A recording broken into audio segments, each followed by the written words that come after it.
Je m'appelle Nyambi Sonko, je suis conseiller technique à la direction du développement du secteur privé au ministère de l'économie, du plan et de la coopération. Donc, depuis 4 jours, vous êtes là dans un cadre d'un atelier. Est-ce qu'on peut savoir plus encore? Okay. En fait, nous sommes là depuis lundi dans le cadre d'une activité à deux pas. Il s'agit du lancement du cadre de dialogue des parties prenantes des secteurs publics et privés dans la zone nord. Une activité à deux pas parce que dans le cadre de ce lancement-là, nous avons deux étapes. Une première étape qui porte sur le renforcement des capacités des acteurs, sur le dialogue des parties prenantes, et puis une deuxième étape qui porte sur le lancement des travaux, n'est-ce pas, de dialogue. Donc voilà, lundi, mardi a été une étape de formation des acteurs, et puis jeudi, vendredi, le lancement de travaux de dialogue à travers 3 thématiques. Vous avez fait tout à l'heure la restitution de ces groupes de travail. Donc, qu'est-ce qu'on peut retenir par rapport à ça? Alors, et surtout pour la région de Saint-Louis également. Ouais, il y a deux dimensions. La première, c'est la structuration du cadre de dialogue. Donc, le résultat des travaux de ces 2 derniers jours ont permis d'avoir un cadre structuré de dialogue. Je ne vais pas en faire le détail ici, mais comprenez que toutes les composantes d'un cadre de dialogue ont été fournies en termes de contenu et de participants. Donc ça, c'est le premier aspect. Le second aspect, c'est les discussions, l'amorce, disons, des discussions pour établir une feuille de route sur les différentes thématiques qui ont été retenues. Et parmi ces thématiques, il y a la dimension productivité, n'est-ce pas, de l'économie de la région de Saint-Louis. Et quand on parle de productivité, c'est à la fois la productivité des biens dans des secteurs comme l'agriculture, comme l'énergie, le pétrole et le gaz. C'est très connu, Saint-Louis est dans une position assez stratégique pour le pays, mais c'est également la productivité par rapport aux services. Vous savez que l'ensemble de ces secteurs dits productifs ont besoin de services qui viennent d'autres secteurs, notamment le transport, l'énergie, etc. Donc voilà un peu ces éléments-là. La première thématique. La deuxième thématique porte sur le partenariat, n'est-ce pas, et les financements. Donc là également, il y a eu de la réflexion.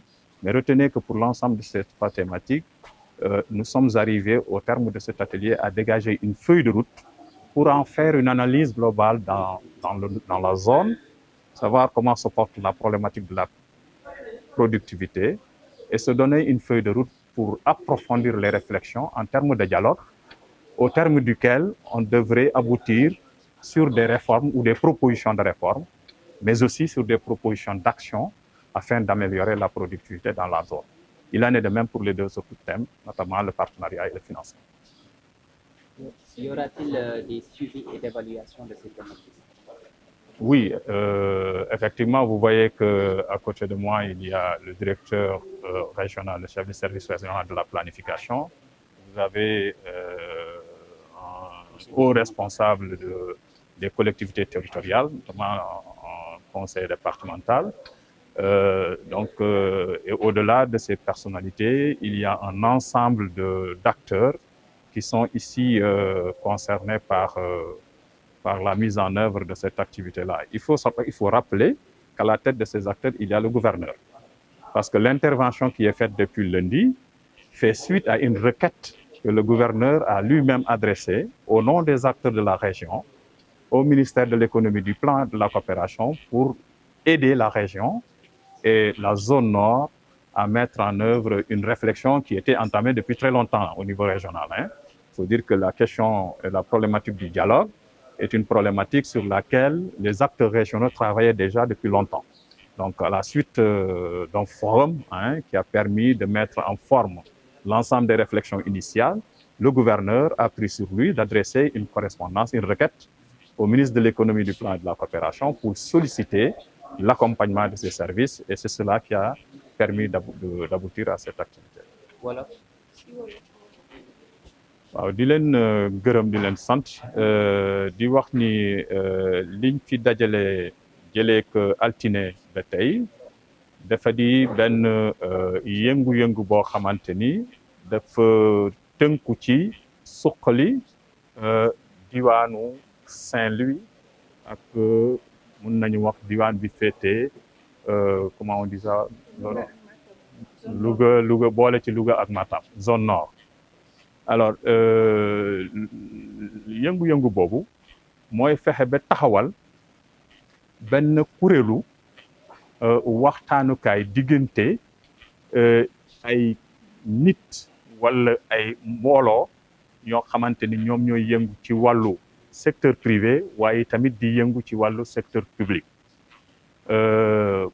ñaari jéego yi nag jéego bi ci njëkk jéego tàggat la maanaam fexe ba ñi war a ŋànk mbir moomu ñuy waxu dialogue ñu xam lan mooy sukkandukaayu dialogue lan mooy doxalinu dialogue ak lan mooy jumtuwaayu dialogue mooy mbir maanaam balaa nga ciy dugg balaa nga ciy sóobu nga pare ko ci wàllu xam-xam ci wàllu doxalin loolu moo doon pàcc bu njëkk bi altine ak talaata ñaareeli pàcc bi nag muy démb ak tey mooy pàcc bu jëm ci door liggéeyu kuréelu waxtaanukaay boobu muy cadre de dialogue bi donc voilà loolu moo doon suñu. sànq ngeen def ngeen travail de groupe bi nekk ngeen tiré si peut-être ay leçons yi nga xamante ne moom moo leen permettre ngeen def seen feuille de route nga dellu si waat.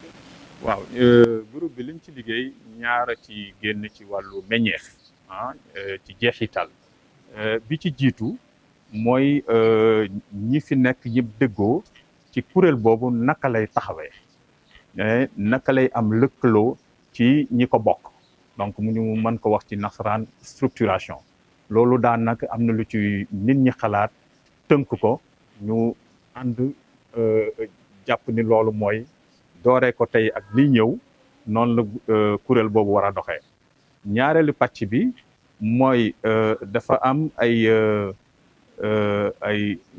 thématique yoo xamante ni moom la ñu jàpp ni doortelu waxtaan bi ci yooyu lañ koy sukkandiku yooyu tamit am na ñaar yu ci gën kaa tuuti benn bi mooy xam pàcc bu ci ne naka lay bindoo muy benn ñaareel bi mooy waxtaan bi ñu war a def ci pàcc yooyu naka lañ koy tëralee ci liy ñëw ci wàllu waxtu ci wàllu ay bés ci wàllu xaj na tamit nan lañ koy waxati calendrier daal boo leen bëggee ci gàttal. yan jàngat nga am ci yile meññeef. yan yile thématique yi nga xam ne développé nañ ko ci atelier bi. jàngat yi ma ci am mooy méngoo na ak li Saint-Louis soxla ndax li nga xamante ni waa Saint-Louis ñoom ñoo bokk daje. waxtaan du waxtaanu benn bés ndax laata ñuy am ndaje bi ñoom waa Saint-Louis yàgg nañoo waxtaan ci li jëm liy suqali diwaan bi donc lii nga xam ne moom la ñu jàpp ni mooy pàcc yi ñu war a waxtaanee benn bi jëm ci wàllumu naka la ñuy fexe ba yokk productivité bi maanaam boo jëlee mbay mi jël càmm ji jël leneen li naka la ñuy fexe ba meññeef bi di yokk muy benn ci pàcc bi beneen pàcc bi ne naka la ñuy fexe ba lëkkaloo mun a am ak acteuru Saint-Louis ak ñeneen ñu nekk ci biti Sénégal wala ci biir Sénégal ñu mën a jàpp ci luy doxal suqali diwaan bi wala ci pàccu financement maanaam mën a uti jéegaani alal joo xam ne dafay dimbali nit ñi ngir ñu mën a financer seeni activité ma jàng ni loolu dafa méngoog li Saint-Louis soxla ndax ñi nekk Saint-Louis ñoo ko xalaat du ñu jógee ci biti ñëw xalaatal leen ko ñoom ñi nekk Saint-Louis ñoo ko xalaat te xalaatuñu ko ci benn bés dañ ko xalaat ci diir bu xaw a gudd. laajoon na la léegi par rapport ak suivi bi est-ce que dina mën a. waaw suivi bi maa ngi doon wax ni ñaar ñi fi taxaw sama wet kenn ki di kilifa ci kuréel yi nga xamante ni ñoo fi toogal nguur gi jëmale ko ci wàllu nas ak di waajal muy planification kenn ki nekk kilifa ci wàllu décentralisation ak collectivité territoriale waaye seen ginnaaw collectivité boo waxee collectivité Saint-Louis yëpp a ngi si ginnaaw di féete collectivité yi kenn ki yow service yi moom it tamit service technique yi fi toogal état bi yëpp ñu ngi seen ginnaaw waaye ci kaw loolu gis naa ni ci biir région Saint-Louis dañoo taxawal li nga waxan li ñuy tuddee CTR comité technique restreint boo xamante lépp lu ñu fi nas teg ko moom da koy topp te léegi ci yi ñu génnee ci naka la kuréel bi di taxawee CTR boobu am na ci taxawaay boo xam ne moom nañ ko jox ci jëm ci wàllu suivi boobu. yan symptômes ngeen ci am. yan alors séntu yi mooy suqaliku Saint-Louis suqaliku Saint-Louis suqali boo xamante ni dafay voilà suqali koom jëlee ci entreprise yi seen i meññeef yokku seen i am yokku waaye seen dayo yokku tamit li muy jural diwaan bi ci wàllu ay liggéey c'est-à-dire ndaw ñi mën a am xëy li muy jural diwaan bi ci wàllu alal mu mën a fës ci lépp loo xamante ni day mandargal Saint-Louis daanaka loolu lañ ciy séntu. Merci.